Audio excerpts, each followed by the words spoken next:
ഒരുപാട് ഇഷ്ടപ്പെട്ടു. കാരണം ഞാൻ എല്ലായിടത്തും കേട്ടിരിക്കുന്നത് അയ്യോ പോയോ. ഞാൻ ഇന്നലെ ഇവിടെ നിന്ന് അദ്ദേഹം നൗഷാദ്, അശ്വതി, ഇവർ രണ്ടുപേരും കൂടി ഞാൻ ഇന്നലെ വയനാട്ടിൽ പോയി. ഇവരിങ്ങനെ ഒരു സംഭവമുണ്ട്, അപ്പം ഞാനും വിചാരിച്ചു ഒന്ന് കാണാം എന്ന് വിചാരിച്ചു. പോയി ഒരു 3-4 സംരംഭം കണ്ടു. അവരുടെ എന്താ ആ വെള്ളം വരുന്ന കുളിക്കാൻ ഇതൊക്കെ ഉള്ള സ്വിമ്മിംഗ് പൂള്, അതായത് പേര് ഓരോ ബെഡ്റൂമൊക്കെ ആയിട്ട് അല്ലാണ് അതല്ല, എല്ലാവരും കൂടി കോട്ടേജ് അങ്ങനെ വല്ലതും നല്ല മലയാളത്തിൽ പറയും. അത് കണ്ടു. പിന്നെ ചന്ദനം 5 സെൻറ്റ് സ്ഥലത്ത് ചന്ദനങ്ങൾ വെച്ചിട്ടുള്ളത്, പിന്നെ ഇതിനകത്തുള്ള ചന്ദനങ്ങൾ, കുറേ സംഭവങ്ങൾ കണ്ടു. അത് കണ്ടപ്പോൾ എനിക്ക് തോന്നി വലിയ കുഴപ്പമില്ല സംഭവമൊന്നും. എനിക്ക് കുഴപ്പമില്ല എന്നാണ് ഞാൻ പറഞ്ഞത്. നല്ലതാണ്, അത് നല്ലതാതുകൊണ്ടല്ലേ കുഴപ്പമില്ല എന്ന് പറഞ്ഞത്. പിന്നെ കെട്ടതാണെന്നുണ്ടെങ്കിൽ കുഴപ്പമുണ്ടോന്നല്ലേ പറയാം. അല്ല, അങ്ങനെയല്ല, കുഴപ്പമൊന്നും ഇല്ല എന്ന് പറഞ്ഞാൽ നല്ലതാണ്, പ്രശ്നങ്ങളൊന്നുമില്ല. നമുക്കും അതിലേക്ക് മെല്ലെ ചാടി കയറാം. അതാണ് അതിൻ്റെ അർത്ഥം. മനസ്സിലായോ? കുളിക്കാൻ തോന്നിയില്ല. കുളിക്കാൻ തോന്നിയെങ്കിൽ എൻ്റെ സ്വന്തമാവണം. സ്വന്തമായിട്ട് കുളിക്കുന്നതാണ്. അല്ലെങ്കിൽ ഞാൻ കുളിച്ചോണ്ടിരിക്കുമ്പോൾ വേറെ ഒരാൾ വന്നാൽ ഞാൻ ചാടി ഇറങ്ങി പോകണ്ടേ? അതിന് പറ്റില്ല. എൻ്റേതായിട്ട് കുളിക്കണം എന്നാണ് എൻ്റെ ആവശ്യം. കുളിക്കാൻ തോന്നി. പിന്നെ നല്ല ഭംഗിയുണ്ട്, കാണാത്തവർ പോയി കാണാൻ വേണം. കാരണം ഇങ്ങനെ വെള്ളം ഒഴിച്ചപ്പോൾ നമുക്ക് തന്നെ ചാടി കയറാൻ തോന്നും. പക്ഷേ അതൊന്നുമല്ല മെയിൻ പ്രശ്നം. ഞാൻ ഒരുപാട് സംഭവത്തിൽ ഇങ്ങനെ പോയിട്ടുണ്ട്. അപ്പം എൻ്റെ മാനേജറുണ്ട് എൻ്റെ കൂടെ, അപ്പു എന്നാണ്. അപ്പം അവനൊന്നും പോരാൻ പറ്റില്ല. അപ്പോൾ അവനോട് ഞാൻ പറഞ്ഞിട്ട് ഞാൻ ഇങ്ങനൊരു സംഭവം പോയി കണ്ടു, വളരെ നല്ലതാണ്. അമ്മയ്ക്ക് അങ്ങനെ ഒരു അബദ്ധം പറ്റുമോ ചോദിച്ചു. കാരണം നല്ലതിലേക്ക് അമ്മ പോവാറില്ലല്ലോ. ഇതെന്തു പറ്റി? ഞാൻ എന്തിനെങ്കിലും ചെന്ന് പെടും, അങ്ങോട്ട് പോവാറേ ഉള്ളൂ, തിരിച്ച് കിട്ടാറില്ല. അപ്പം നൗഷാദ് സാർ കുറച്ച് അതിനെക്കുറിച്ചൊക്കെ പറഞ്ഞ് മനസ്സിലാക്കി തന്നു. അശ്വതി ഉണ്ടായിരുന്നു. പിന്നെ അവരെ കുറേ പണിക്കാർ, ഓരോ സെറ്റിലായിട്ട് 10, 50, 100 ആൾക്കാർ. ഇത്രയും സംഭവങ്ങളെല്ലാം ചെയ്തിട്ട് അത്രയും ആൾക്കാർക്ക് പണിയിപ്പിച്ച് അവർക്കും ശമ്പളവും കാര്യങ്ങളും കൊടുക്കാൻ കഴിയുന്നത് നിസ്സാരമല്ല എന്ന് തോന്നി. പിന്നെ ഒരുപാട് നമ്മൾ മനസ്സിലാക്കുമ്പോൾ സ്ഥലം വാങ്ങുന്നത്, ഞാൻ നാടകമായിരുന്നു, ഞാൻ സിനിമയൊക്കെ പിന്നീടാണ് ആയത്. ഒത്തിരി കഷ്ടപ്പെട്ട വ്യക്തിയാണ് ഞാൻ. നാടകത്തിനൊക്കെ പോയി ഒരുപാട് ബുദ്ധിമുട്ടാണ്. സ്ഥലം വാങ്ങുന്നത് അഡ്വാൻസ് കൊടുക്കാതെ നമുക്ക് ഒരു സ്ഥലം നമ്മൾ കണ്ടുവച്ചാൽ കിട്ടില്ല.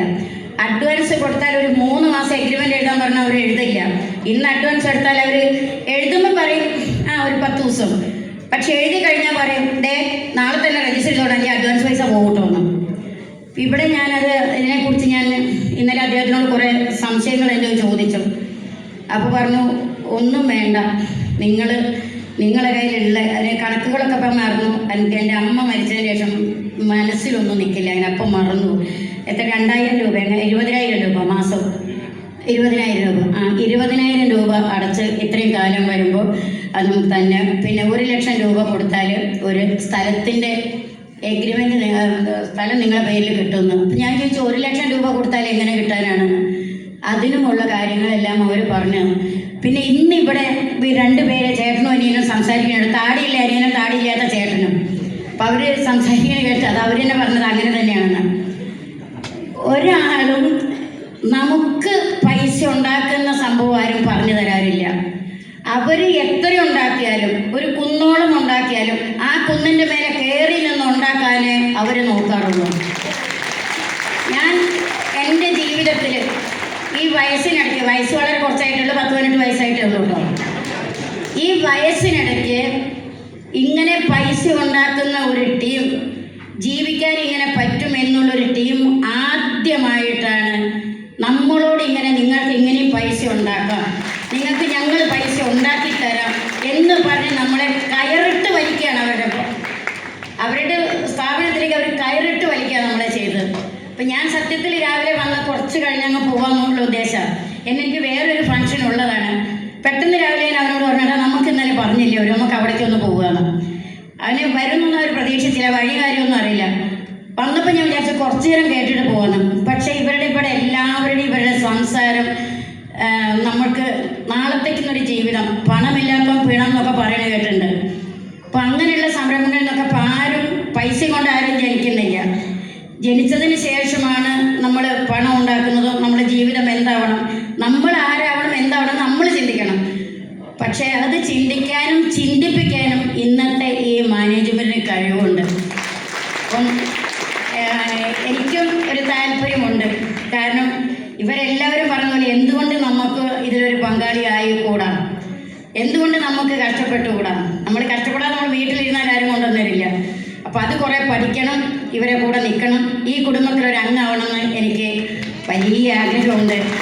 അതിൽ ഞാനിപ്പം അതിൽ ചെറിയൊരു പങ്കാളിയായിട്ട് ചേരുകയാണ്. ഒത്തിരി ഒത്തിരി സന്തോഷം. നന്ദി പറയേണ്ടത് എങ്ങനെയാണെന്നറിയില്ല. വീണ്ടും ഞാൻ പറയാണ്, നമ്മളെ പൈസ ഉണ്ടാക്കാൻ പഠിക്കുക, നമ്മളെ കോടീശ്വരന്മാരാക്കുക, നമ്മളെ ലക്ഷാധിപതിയാക്കുക. അങ്ങനെ ഒരു ടീമിനെ ഞാൻ ആദ്യമായിട്ട് കാണുകയാണ്. അതിൽ ഒരുപാട് ദൈവത്തിനോട് ഞാൻ പറയാണ്, സർവ്വജഗീശ്വരന്മാരോട് പറയാണ്, ഇവർക്ക് ഒരുപാട് ദീർഘായുസ്സും ആരോഗ്യം ഇനിയും സാമ്പത്തികം കൊടുക്കട്ടെ, ഇതുപോലെ കുറേ ആൾക്കാരെ സഹായിക്കാൻ സാധിക്കട്ടെ. എൻ്റെ മനസ്സിലൊരാഗ്രഹമാണ്. എനിക്ക് ഞാൻ ലക്ഷാധിപതിയോ കോടീശ്വരനാവണം എന്നുള്ളതല്ല. കുറേ പാവപ്പെട്ട ആൾക്കാരുണ്ട്, വീടില്ലാത്തവർ. എനിക്ക് പഠിക്കാൻ സാധിച്ചില്ല, ഞാൻ 7ാം ക്ലാസ് വരെ പഠിച്ചുള്ളൂ. പഠിപ്പിക്കാൻ എൻ്റെ അമ്മയ്ക്ക് കഴിയില്ലായിരുന്നു. അങ്ങനെ പഠിക്കാൻ കഴിവുള്ള കുട്ടികൾ, പഠിപ്പിക്കാൻ കഴിവില്ലാത്തവർ, അവരെ പഠിപ്പിക്കുക. വീടില്ലാത്തവർക്ക് ഓരോ ചെറിയ വീടുകൾ ഉണ്ടാക്കി കൊടുക്കുക. പക്ഷെ എനിക്ക് തോന്നി അവിടെ ഇരുന്ന് കേട്ടപ്പം ഞാൻ ഇതിലേക്ക് വന്നാൽ ഇതെല്ലാം എനിക്ക് സാധിക്കും. അങ്ങനെ നിങ്ങളുടെ എല്ലാവരുടെയും അനുഗ്രഹവും പ്രാർത്ഥനയും വേണം. എനിക്ക് കുറച്ച് നല്ല കാര്യങ്ങൾ ചെയ്യണം. ഞാനിപ്പോൾ ഒരു ട്രസ്റ്റ് ചെയ്യാൻ വേണ്ടിയിട്ട് ഞാൻ രജിസ്ട്രേഷൻ കഴിഞ്ഞു. എൻ്റെ അമ്മയുടെ പേര് നിലനിർത്താൻ ഞാനും പാവമാണ് കേട്ടോ. ആ കൂട്ടത്തിലുള്ള കുറേ പാവങ്ങളെ, ഒരു നിവൃത്തിയില്ലാത്തവരെ രക്ഷിക്കാൻ എല്ലാവർക്കും സാധിക്കും. എനിക്കതാണ് ഏറ്റവും മുഖ്യമായ കാര്യം. അപ്പോൾ അതിന് ദൈവം അനുഗ്രഹിക്കട്ടെ. നിങ്ങളുടെ എല്ലാവരുടെയും അനുഗ്രഹവും പ്രാർത്ഥനയും വേണം. എല്ലാവർക്കും ഒരിക്കൽ കൂടി നന്ദി, നമസ്കാരം. മാനേജ്മെൻറ്റിനോട് എങ്ങനെയാണ് നന്ദി പറയേണ്ടതെന്ന് അറിയില്ല. ഇത്രയും ആൾക്കാരെ വലിച്ച് നിങ്ങളുടെ മുന്നിലേക്ക് കൊണ്ടുവന്ന് പറഞ്ഞു കൊടുക്കുന്ന നിങ്ങൾ ഒത്തിരി വലിയ മനുഷ്യനാണ്. കാരണം ദൈവത്തിന് തുല്യമാണ് നിങ്ങൾ ചേട്ടന് വലിയത്. ഒത്തിരി നന്ദി, നമസ്കാരം. എനിക്ക് പുകഴ്ത്തി പറഞ്ഞ സ്വഭാവമൊന്നും ഒരിക്കലില്ല. തെറ്റ് തന്നെ എവിടെ വെച്ച് ഞാൻ പറയും. സാറേ, ഞാൻ പറയുന്നതിൻ്റെ സ്വഭാവം. പക്ഷെ ഇതെനിക്ക് ഒത്തിരി എങ്ങനെ പറയണമെന്ന് അറിയില്ല. എന്തായാലും ആ താടിയില്ല അനിയനെന്ത് എന്താ കുഴപ്പമില്ല. എന്തായാലും ഒരാഴ്ച കൊടുത്തിട്ടുണ്ട് അദ്ദേഹത്തിന്, അത് മതി. Okay, congratulations. ഒരു ഫോട്ടോ എടുത്തിട്ട് പോവാം ചേച്ചി.